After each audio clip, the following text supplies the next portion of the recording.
Of the key stories that we're tracking at this point of time.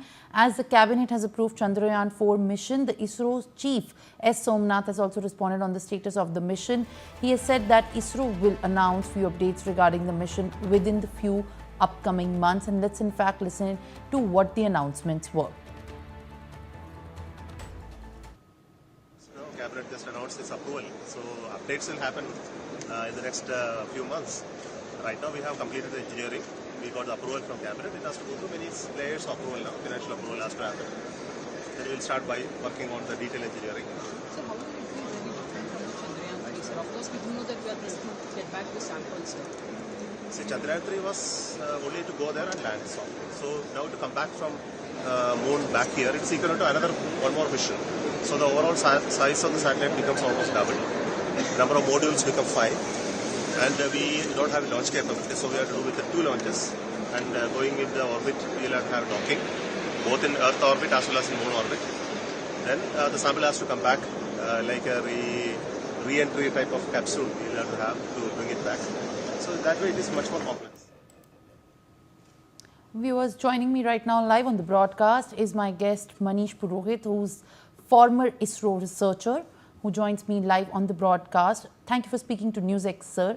At this given point of time, good news for, in fact, the space sector, as the Union Cabinet has now approved a new mission for the Chandrayaan-4 to develop and to demonstrate technologies that will assist for the landing of Indian astronauts on the moon and safely also bring them back to Earth. As far as, you know, the approval for the mission Chandrayaan-4 is concerned, what are the latest that you are aware of the advancement which is going to also help and facilitate the landing and bringing back of the Indian astronauts to Earth?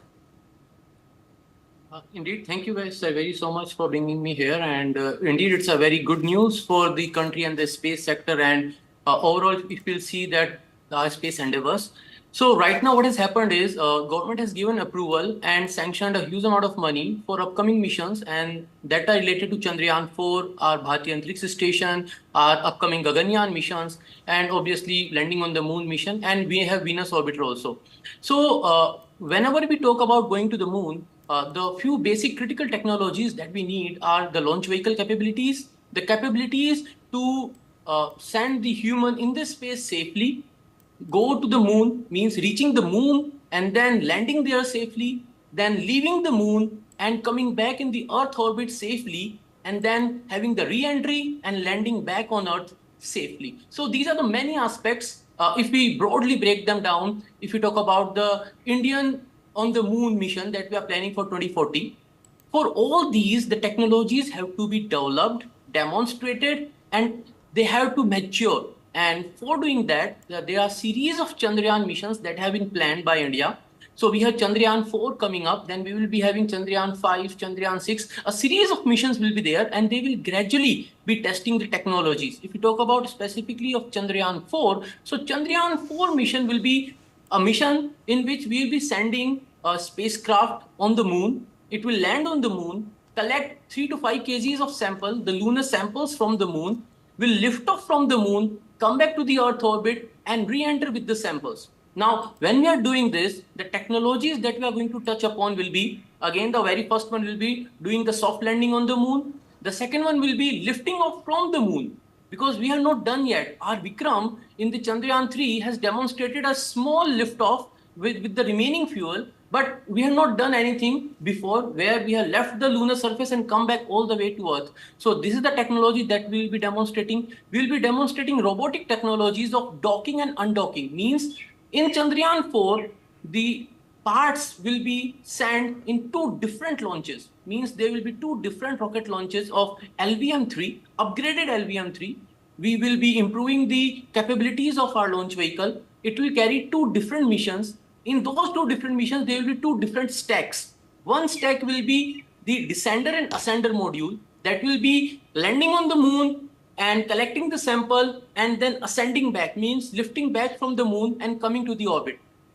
The other stack will be having transfer module, re-entry module, and propulsion module. So these 2 different modules will be sent in the orbit separately, In orbit, they will become a single integrated module. So that particular technology demonstration will be done. It will be done first time by India. For that, there is a mission planned. We call that SPADEX, Space Docking Experiment. A small mission has been planned to first demonstrate this technology, and then the same thing will be used in our Chandrayaan-4. So that is one technology. Then when we are coming back into the Earth orbit, so that particular part of leaving the lunar surface and then coming all the way back to the Earth orbit has to be demonstrated in a single mission. We have done that with our propulsion module that we had in our Chandrayaan-3 mission, but we are not done with anything that has lifted off from the lunar surface. And then there will be a re-entry. So all these small segments have somewhere been demonstrated in small parts, but in a single mission, we'll be going to do that first time. Now, how this helps us in our future missions? In our future missions, instead of bringing just the samples back, we will be touching down on the lunar surface with our Indian Gaganyatris, and we'll be bringing them back also with the samples also, and then the whole process will involve the human touch also. So we have to get the technology well proven and demonstrated first, then we can aim for the bigger missions. Mr. Purohit, also to highlight the fact, the Union Cabinet, which has approved the Chandrayaan-4 mission proposal, has also in fact gave a green light for building the first unit of the Bharatiya Antariksh Station by 2028, and also the overall completion by 2035, which essentially increases the scope and nearly doubling the budget of the Gaganyaan follow-up missions. So what exactly is the impact of all of this, in local understanding is going to be for ISRO as well? Okay, see, actually, Gaganyaan mission is one of a separate understanding and separate undertaking of ISRO, and Bharatiya Antariksh Station is a totally different mission. Now, what has happened is Gaganyaan mission is our proposal that we are going to send our Gaganyatris into the space. They will stay there for a while and they will come back safely on Earth. Bharatiya Antariksh Station is something that will be mimicking the technology that we are already seeing in the space as International Space Station.